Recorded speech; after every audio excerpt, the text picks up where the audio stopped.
We'll go through the classification because now we'll be discussing the specific asphyxial death. As we are concerned with the mechanical asphyxia, the forensic medicine is mainly concerned with the mechanical asphyxia, that is the mechanical interference with the process of respiration. And it is either occlusion from outside or occlusion from inside.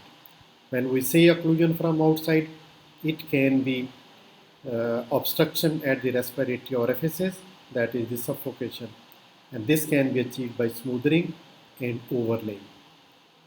And the other is the obstruction at the level of neck, which happens in hanging and strangulation.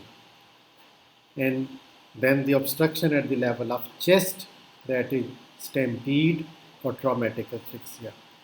And then a special type of asphyxia, which is autoerotic asphyxia, we'll discuss in the later lectures. Now, occlusion from within, it can further be subdivided into gagging and choking and drowning. They are all occlusion from within. The obstruction at the level of neck can further be subdivided into hanging and ligature strangulation and manual throttling. And ligature strangulation can be either garroting or throttling or mugging and barnstorm. This is mugging, bending, compressing the neck in the arm lock, and lower one is the Barnes-Dola. The neck is compressed between two sticks.